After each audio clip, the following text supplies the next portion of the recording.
রহমতের নবী রাহমাতুল লিল আলামিনের প্রিয় সাহাবীর কথা বলতেছিলাম গো। নাম হলো হযরত আলকামা। জোরে জোরে চিল্লায় বলেন না মারহাবা। আর একটু জোরে। এই আলকামা রাদিয়াল্লাহু তাআলা মৃত্যু শয্যায় সজ্জিত। মরণ তার হয় না, মরণ হয় না, ওরে মৃত্যু হয় না, মৃত্যু যন্ত্রণায় ছটফট করে রে। রাসূলুল্লাহর কাছে খবর আসলো, নবী গো, মায়ের নবী, আল্লাহর নবী, আপনার প্রিয় সাহাবী মৃত্যু শয্যায় সজ্জিত, মৃত্যু হয় না। আল্লাহর নবীর সাহাবীরা হযরত আলকামার চারিদিকে দাঁড়াইয়া দাঁড়াইয়া দোয়া করতে লাগলো। চোখের পানিগুলো ছেড়ে ছেড়ে কাঁদতে লাগলো গো। কিন্তু মৃত্যু যন্ত্রণা লাঘব হলো না, মৃত্যু যন্ত্রণা মাফ হয় নাই। সাহাবীরা এক দুনিয়া আসলেন নবীর কাছে, নবী গো, নবী, নবী গো, আপনার আলকামা বড় মৃত্যু যন্ত্রণায় কষ্ট পায়, জানু বাইর হয় না, কষ্ট মাফ হয় না। নবী গো, আলকামার কষ্ট দেখে আমরা সহ্য করতে পারি। দুটি হাত উঠায় দোয়া করে, রব্বে কারীম,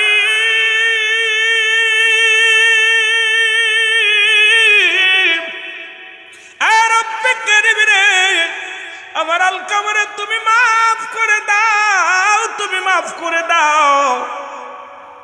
আমার আল্লাহ ডাক দে কয়, জিবরিল রে, তাড়াতাড়ি যা, আমার আলকামার আজকে আমার হাবিবের হাতটা নামাইতে বলো। আরে আমার রাসূল আজকে হাত উঠাইছে, আমি লজ্জা পাই রে। এই দুনিয়ার মধ্যে আমার নবীর প্রার্থনা আমি কবুল করতে পারবো না। আরে আমার নবীর দোয়া যদি কবুল না হয় কোথায় যাব রে? এ যুবক, নবী কয়, বলতেছিলাম ওয়াফাতি খায়রুল লাকুম, নবী কয় হায়াতি খায়রুল লাকুম, ও মামায়াতি খায়রুল লাকুম।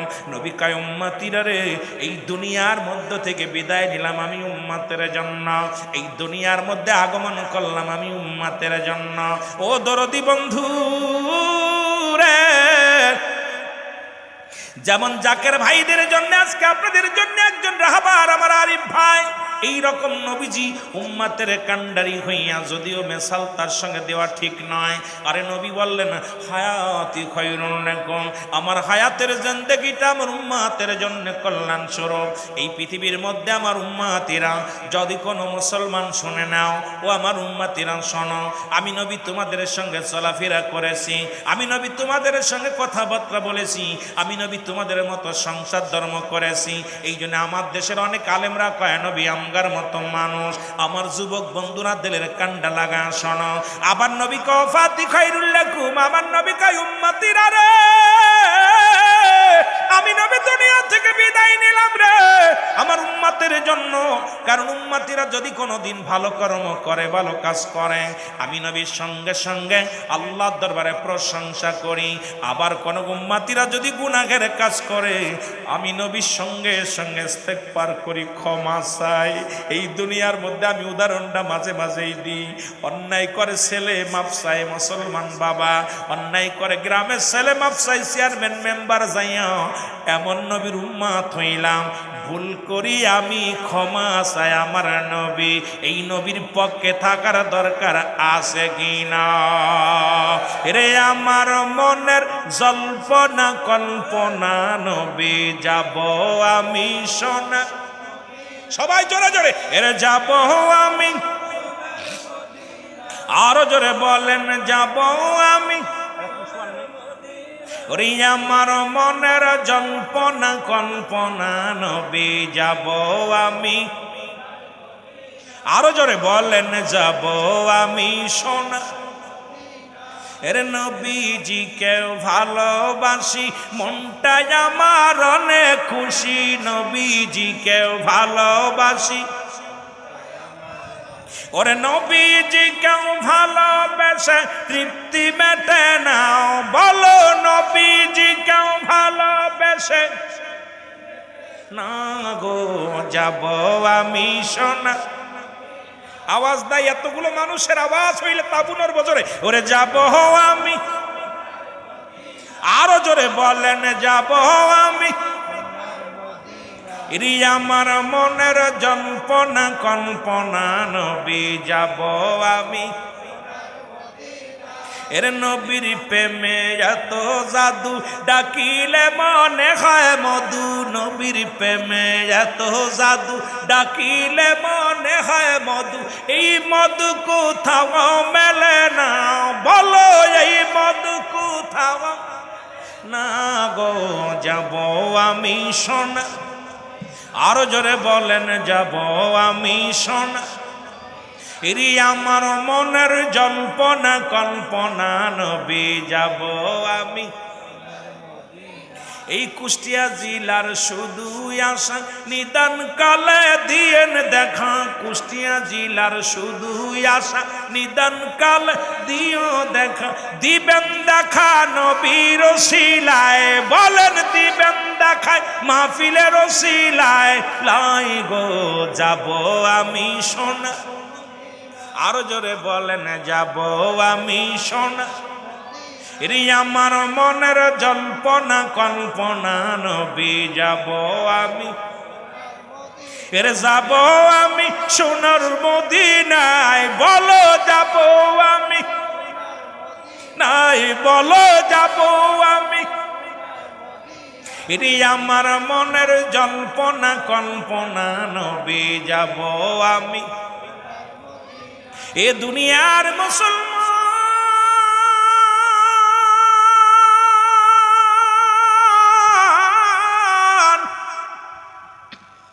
রাহমাতুল লিল আলামিন সঙ্গে সঙ্গে হাতটা নামায়া ফেলছে রে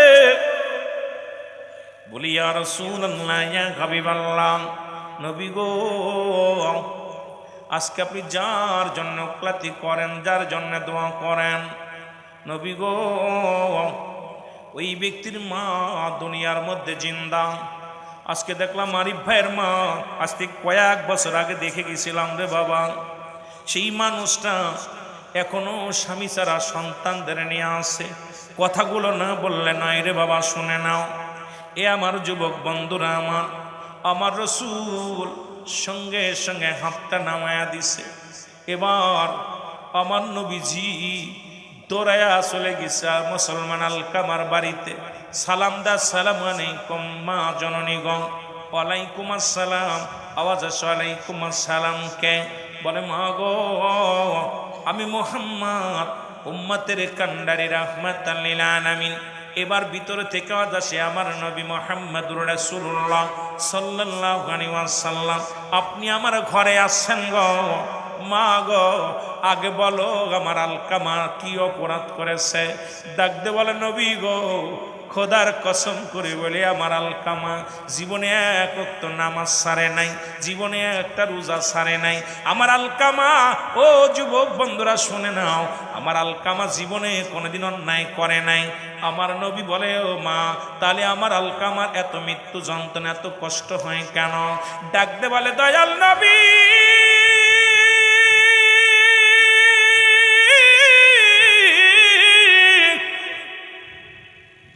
আপনার আমার আলকামারে সারা জীবন আমার গুরুত্ব দিত না বৌমার গুরুত্ব দিত আজকে আমার যুবক বাবারা আজকে বউ পাইয়া মা বাবারে কষ্ট দাও আলকামার মা ডাক দে কয় বাবারে মুহাম্মদ আমার সন্তান সারা জীবন বোর কথায় গুরুত্ব দিত আমার কথায় মূল্যায়ন করতো না এই জন্য আমার অন্তরের মধ্যে বড় ব্যথা আমি বলবো না আপনি বোর কথা শুনেন না শোনেন কিন্তু এই দুনিয়ার মধ্যে মা আপনাকে ডাক দিয়েছে নামাজে দাঁড়াইছেন নামাজ ছেড়ে দেন আপনার মা যদি পতিতালাও হয় আরে মুসলমান মাকে ধমক দেওয়া যাবে না মাকে গালি দেওয়া যাবে না মাকে মজ অনুরোধ করতে পারেন বুঝাইতে পারেন এমন দরদি মা রে এই জগতের মধ্যে যারা হারাইলাম এদের মতো এতিম আর কেউ নাই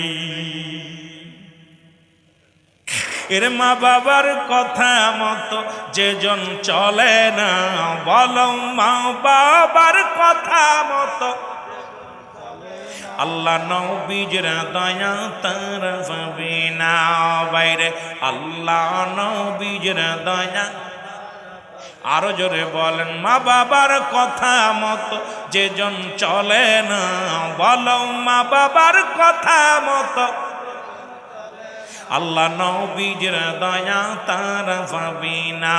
বাইরে আল্লাহ নবীর দয়া, মা বাবা তোর অতি আপন, তাদেরকে করো যতন। মা বাবা তোর অতি আপন, তাদেরকে করো যতন। মার কলিজায় দুঃখ দিলে আল্লাহ সহে না, ওরে বাবার মনে কষ্ট দিলে আল্লাহ সহে না। আল্লাহ নবীর দয়া তার পাবি না। বাইরে আল্লাহ সুন্দরী বিবি পাইয়া তাদের ভুইল না, দুদিনের বধূ পাইয়া তাদের ভুইল না। আল্লাহ নবীর দয়া তার পাবি না। বাইরে আল্লাহ নবীর দয়া, মা বাবার কথা মতো যেজন চলে না, বলো মা বাবার কথা মতো আল্লাহ নবীর দয়া তার পাবি না। বাইরে আল্লাহ নবীর দয়া। এ দুনিয়ার মুসলমান,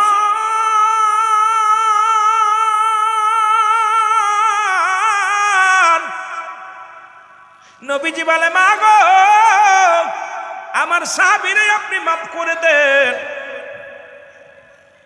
মা বলে না রে বাবা না, আমার বুকের ভিতরে যে বেদনা, যে কষ্ট আমি পাইলাম রে বাবা, কোনদিন আমি তারে মাফ করতে পারবো না।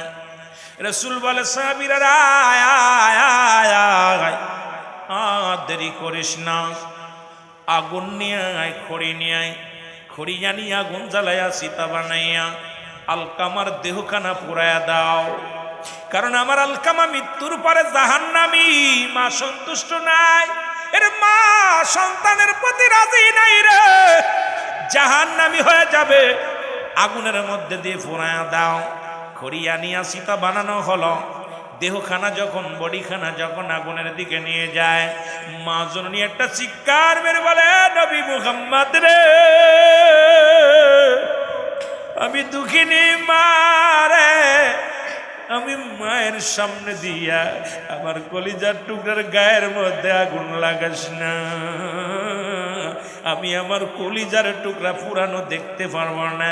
জীবনে যত ভুল করেছিল আমার কলিজার টুকরার সন্তান, আমি মা হইয়া আমার সন্তানের মাফ করে দিলাম। সঙ্গে সঙ্গে আলকামার জবান দিয়ে কালেমা বাইর হয়ে গেছে, লা ইলাহা ইল্লাল্লাহু মুহাম্মাদুর রাসূলুল্লাহ সাল্লাল্লাহু আলাইহি ওয়াসাল্লাম। এই জন্য আমি আপনাদেরকে বলে যাই, এ যুবক, ও যুবক, এখনো সময় আছে। পিতা মাতার নাফরমানি হোস না, পিতা মাতার অবাধ্য সন্তান হোস না। মা বাবা বুড়া হয়ে গেলে যতই দেরি কথা বলুক, যত গালি দিক, যত মন্দ বলো, তোমার সন্তান যেমন বিরক্ত করলে সহ্য হয়, তোমার আব্বা মা বিরক্ত করলে সহ্য করবা, কারণ তোমার আব্বা মা বুড়া হয়ে গেছে। তোমার বুড়া বাবার কথায় কষ্ট পেও না, বুড়া বাবার মুসলমান শুনে নাও, সত্য হক হলো দুনিয়ার মধ্যে জীবিত থাকতে, সাতটা হক হলো ইন্তেকালের পরে।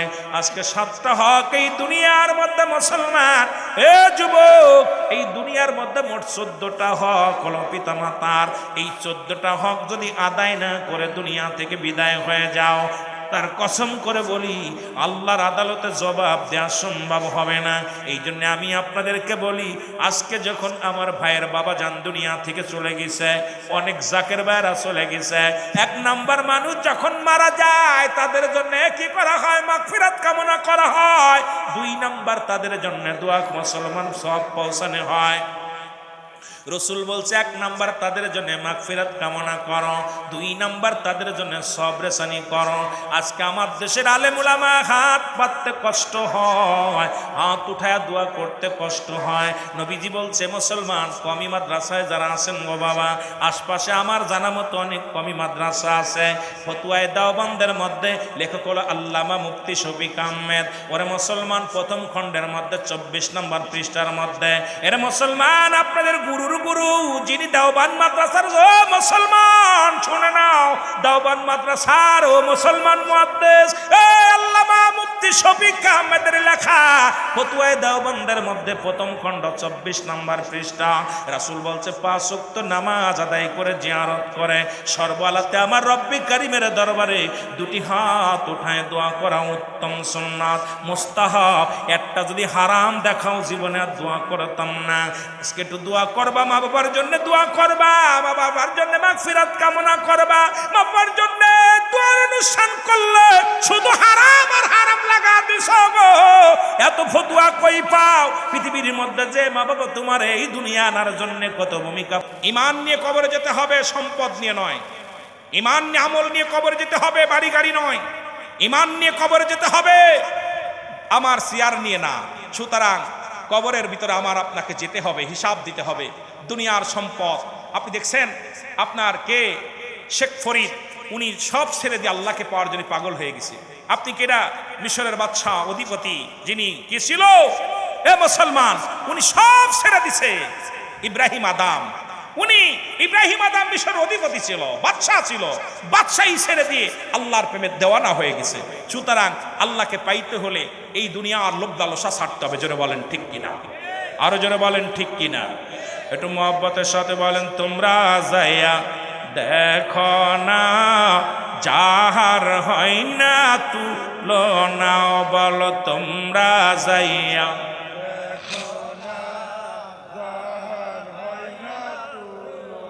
এ মুসলমান গভীর মনোযোগ, আল্লাহ বলেন আলা সাবধান, ইন্না নিশ্চয়। নামাজের গালা নাই, হজের গালা নাই, যাকাতের গালা নাই। আল্লাহ বলেন আলা। সূরা ইউনূস 11 নম্বর পারা 62 নম্বর আয়াত। আপনাদের দেশে এক বক্তা বলছে কোরআনের মধ্যে কোনো পীর নাই। কোরআন তুলে ধুনলাম, কোথাও কোনো পীর পাইলাম না। কেমনে পাবি বাবা? তুই তো বড় বড় ডিগ্রি নিয়ে ইউনিভার্সিটিতে পড়ছস। কারণ কোরআন কোনো ফার্সি ভাষা আসে নাই। পীর হলো ফার্সি ভাষা, আরবিতে আছে ও মুসলমান কি মুর্শিদ কি আছে, আরবিতে হলো মুর্শিদ, ইংরেজিতে অভিভাবক, আর বাংলায় মুসলমান, ইংরেজিতে আছে গার্জিয়ান, আর বাংলায় বলো অভিভাবক। আর মুসলমান শুনে নাও, ফার্সিতে বলা হয় পীর। এখন আপনি বলে কোথাও পান নাই, কারণ কোন কোরআন তুলে ধুনলাম, কোথাও কোনো পীর পালাম না। কোরআনকে যারা তুলে ধুনতে পারে তার ঈমান থাকতে পারে না। জোরে বলেন ঠিক কিনা? আমার বাদানেরা গভীর মনোযোগ, যে কথাগুলো বলি দিলের কান্ডা লাগা শোনো। আল্লাহ বলে সূরা ইউনূসের মধ্যে 11 নম্বর পারা 62 নম্বর আয়াত। আল্লাহ বলে আলা সাবধান, ইন্না নিশ্চয়, আলা ইন্না ওয়াল্লাহ, জান্নাত তরফ থেকে যারা ওলি হয়, লা নাই খাউফুন শব্দের অর্থ হয় ওয়ালা, যদি অবস্থান করে হুকুমতের উপরে জানুন, তাদের কোনো চিন্তা নাই, ভাবনা নাই। আমার বাজানেরা শুধু তাই নয়, রাসূল বলে মেরকাত ছড়ে, মেরকাতের 10ম খণ্ড 722 নম্বর পৃষ্ঠা, তাফসীরুল বায়ান 5ম খণ্ড 524 নম্বর পৃষ্ঠা। রাসূল বলে আলা সাবধান, ইন্না নিশ্চয়, আলা ইন্না ওয়াল্লাহ, জান্নাত তরফ থেকে যারা ওলি হয়, লা ইয়ামুত, জোরে জোরে বলো মারহাবা, ও তারে মাটিতেও খায় না, জমেও সই না, নবীর প্রেমিক যে জনা, তারে মাটিতেও খায় না।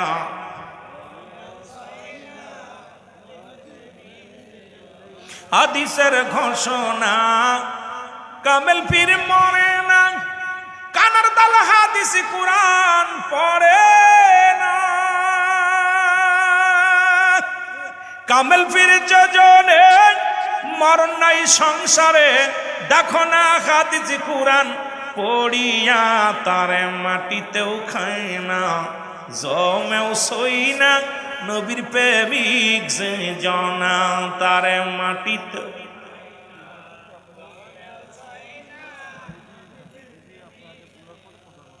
সুতরাং মহাপবিত্র বিশ্ব শরীফ 2026 কেবলাজান হুজুর 25টা বছর আমাদেরকে এতিম বানাইছে। কত বছর? আরো জোরে বলেন। আমাইকে বুঝাইয়া দিবে রে, আমাইকে শিখাইয়া দিবে রে বান্ধব, আমার পাগল বানাইছে। বলেন বান্ধব আমার, আরো জোরে বলেন মুর্শিদ আমার পাগল, আমি বান্ধবেরি শরণ ধরেছি।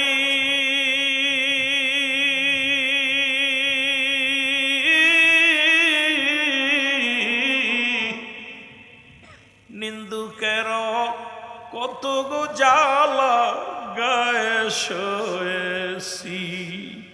ওরে যে যা বলে বলুক রে মুর্শিদ আমায়, আমি তোমার পাগল হইয়াছি, আমি তোমার পাগল হইয়াছি। বান্ধব আমার পাগল বানাইছে, বলেন মুর্শিদ আমার। আমি দেখতে মুর্শিদের ওই রঙা চরণ খান,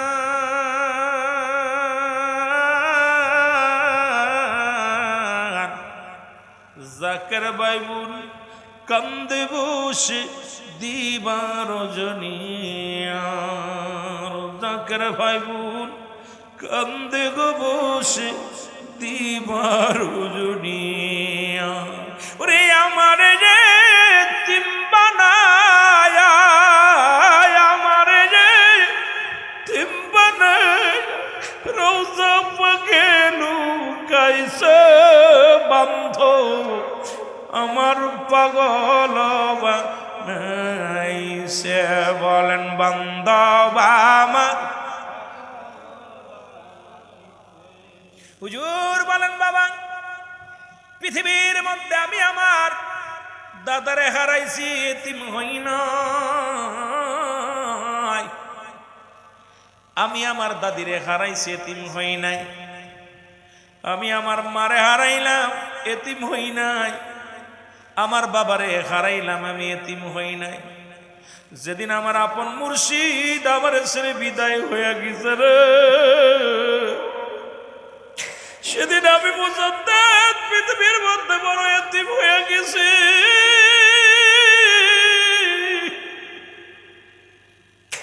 এই পৃথিবীর মধ্যে আমি বড় এতিম হয়ে গেছি। আমার জাকের ভাইরা অল্প সময় দুই একটা কথা বলবো। আমার বাবারা, ও মুসলমান শুনে নাও, শুনে নাও।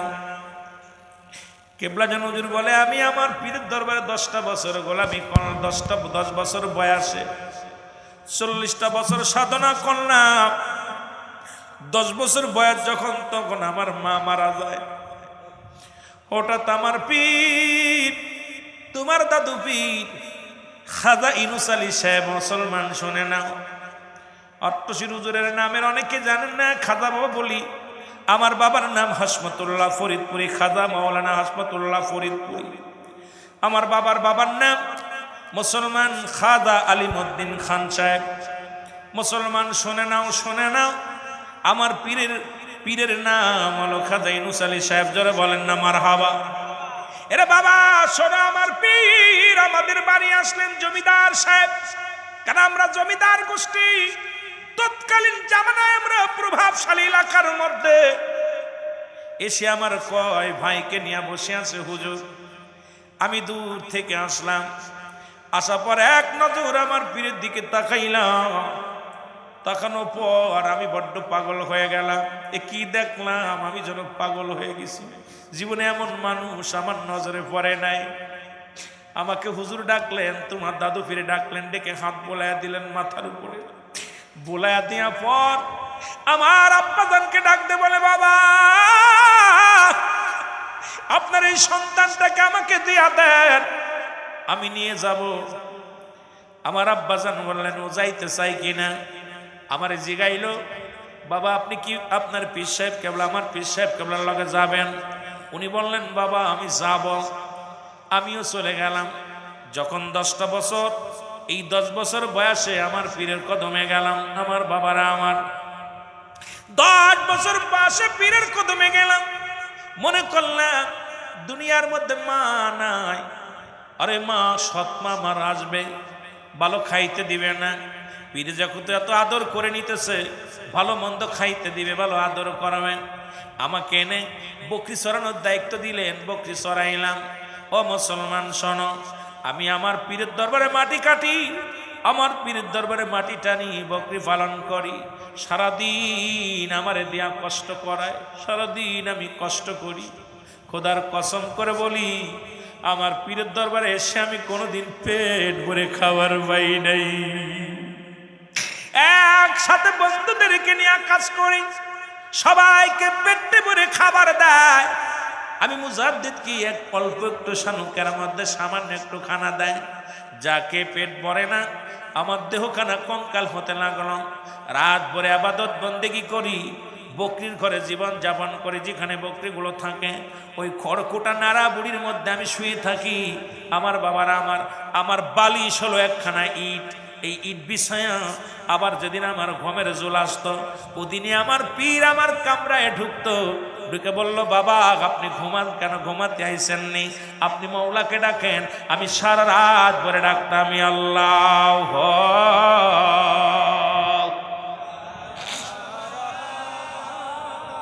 আল্লাহ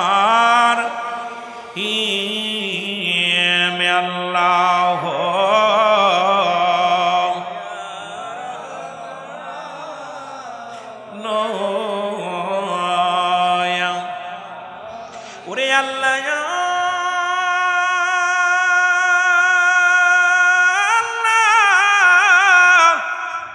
বলে ডাকি, মৌলা শোনো না। ওরে না জানি কই রাসিয়ামি কি গোনায় আল্লাহ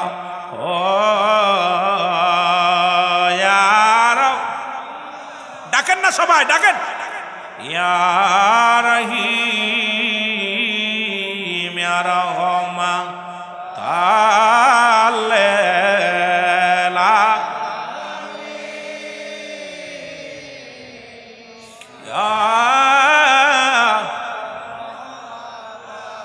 এর নবীর বংশ দেওয়ানা, জঙ্গলাই ঠিকানা। ঘুরিয়া বেড়াও কেন তার খোঁজনা, ঘুরিয়া বেড়াও কেন তার খোঁজনা। ইলাহি আলামিন উম্মতের জাবিন, তরাইবে দয়াল নবী তোমায় বিপদে। নবীজির প্রেমের কথা বলবো রে কারে, বলো নবীজির শানে আরো জোরে বলে, নবীজির প্রেমের কথা বল। লাইলাহার কালেমা পড়েন যত উলামা, জবান করবে বাহির আল্লাহ ছানে, বলেন জবান করবে বাহির নে, নবীজির প্রেমের কথা বল। এ মুসলমান নবীর মনোযোগ শুনে নাও। এইভাবে কিছুদিন যায়, আমি বললাম হুজুর আমি বাড়ি যাব। চিন্তা করলাম হুজুরের কাছে বিদায় নিয়ে বাড়ি যাব। রাত্রে জল্পনা কল্পনা করেছি, সকালবেলা হুজুরের কামরার মধ্যে এসে বলে, বাবা তোমাকে মাটি কাটার জন্য অমুক মাঠে চলে যাও। আমি বলতে পারি না, হুজুরের মুখের দিকে তাকাইলাম, তাকায়া বাড়ি যাবো এই কথাটা আমি উচ্চারণ করতে পারলাম না। কাটতে গেলাম, কিন্তু সেই মনে করলাম একটু খানা ভালো পাবো, কিন্তু সবাই রে পেট ভরে খাবার দিল, আমারে সামান্য একটু খাবার দিল, যা খেয়ে পেট ভরল না। এইরকম সাধনার মধ্যে থাকি। হঠাৎ একদিন পীর কেবলা যেন আমাকে বললেন, বাবা তোমাকে আর আমি রাখবো না, বাবা তোমাকে আমি পাঠিয়ে দিব। কোথায়? ফরিদপুরের জমিনে। মুসলমান শুনে নাও, এই ফরিদপুর সদরপুরের জমিনে আমার দয়াল রে পাঠিয়ে দিলেন। আমি আসলাম, এসে দেখি রে আমার পীরের খাস হুকুম নিয়ে আমি আসলাম। এসে দেখি এখানে জুম্মার নামাজ হয় না, এখানে ঈদের নামাজ হয় না। জুম্মার নামাজের আজান দিলাম নিজেই, মুসল্লি হলো দুজন, ইমাম আমি নিজেই। ঈদের নামাজ হলো, ঈদের নামাজে মুসল্লি হলো দুজন, ইমাম হলাম আমি। এইরকম দিনে দিনে চিন্তা করলাম কোথায় পাঠালো, এখানে কোনো মুসলমান নাই, এখানে মানুষগুলো মূর্তি পূজারি, এখানে মানুষগুলো পূজা নিয়ে ব্যস্ত, মাঠঘাট নিয়ে ব্যস্ত, সংসার ধর্ম নিয়ে ব্যস্ত, আমারে কোথায় পাঠালো। এরপরে আমি থাকলাম এখানে, থাকতে থাকতে কিছুদিন চলতে চলতে একটু মানুষের সমাগম হলো। এর মধ্যে মানুষ, কিছু মানুষ তরিকা গ্রহণ করলো। কয়েকটা বছর পার হয়ে গেল, হঠাৎ একদিন একটা টেলিগ্রাফ আসলো। এই টেলিগ্রাফটা আমার হাতে যখন আসলো, শুনলাম আমার দয়াল পীর আর জগতের মধ্যে নাই। যেদিন আমি এই টেলিগ্রাম পাইলাম, শুনলাম আমার দয়াল পীর খাজা ফরিদপুরে ডাকতে বলে, আমার খাজা পীর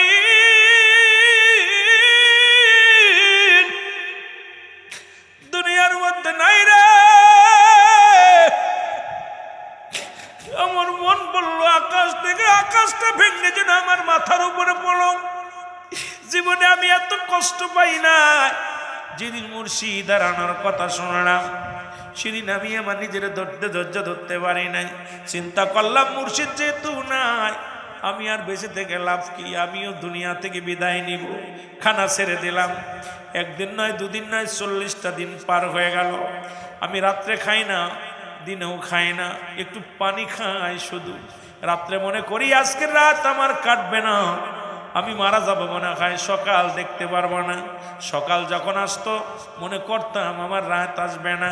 এইরকম প্রতিদিন থাকতে থাকতে তোমার আম্মাজান কত অনুরোধ করতো খানার জন্যে, আমি খানা খাইতাম না। আর বলতাম মুজাদ্দিদের, আমার তোমার মা আম্মাজানকে বলতাম, কোটি কোটি জাকেরানদের মা শোনো, আরে আমি আর খানা খাবো না, আমার মুর্শিদ চান্ডে ছাড়া আমি কি নিয়ে বাঁচবো, কি নিয়ে থাকবো।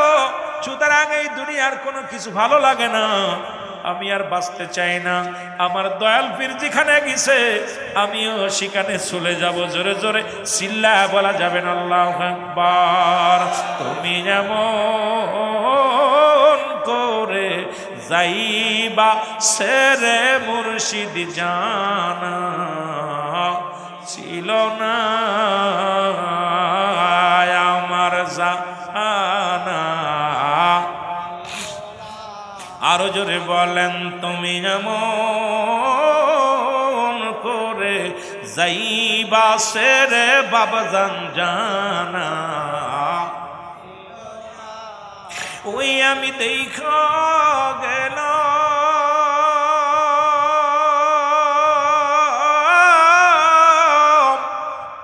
নূরের ছবি আমার সে দেখি নাই জানা। চেয়ারম্যান সাহেবের আয়া দেখছি বাড়ির ভিতরে, আজকে সেই বাড়িতেও ঢুকি নাই। আজকে ঘরে ঢোকা পর তারে খুঁজে পাই নাই। যার বাবা নাই, যার মা নাই, সে আপন পীর জান নাই, একটু মহব্বতে বলেন, ওই আমি দেখা গেল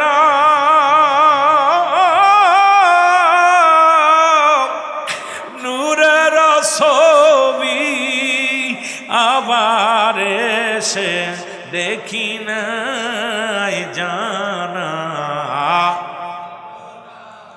তুমি এমন করে যাইবা সেরে আমিনুদ্দিন চেয়ারম্যান আমার জানা ছিল না, বলো জানা। একই ডালে দুটি পাখি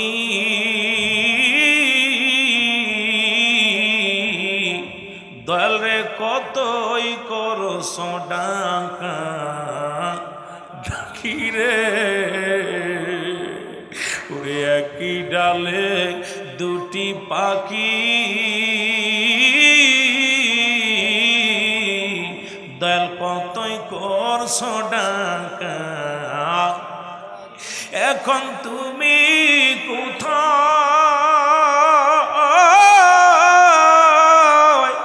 আমি কোথায়, কেউ তো কারু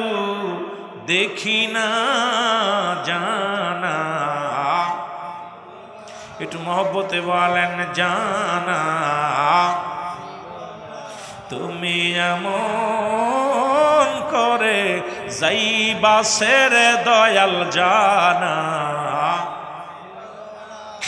আমার জানা দয়াল থাকো তুমি মহাসুখে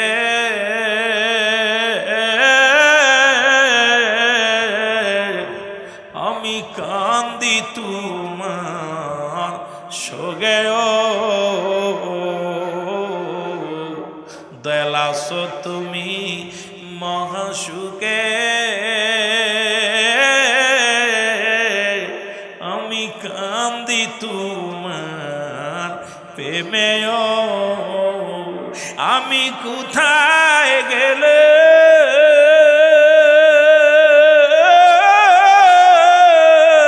পাবো তোমায় আমি কোথায় গেলে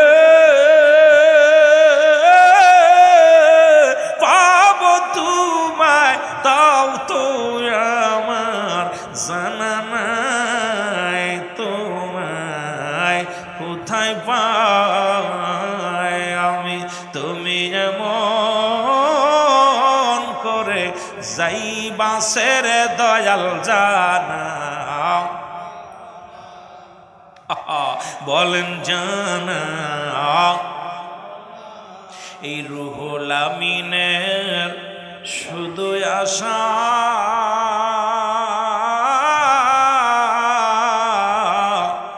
মুর্শিদ চরণে যেন হয় দেখাও এই রুহুল আমিনের শুধু আশা মুর্শিদ বিপদ কালে পাইজ নি দেখাও ওরে তুমি বিনে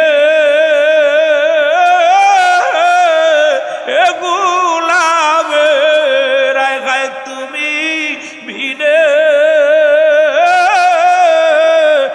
গোলামের কেউ তো ভালো বাসে না জানা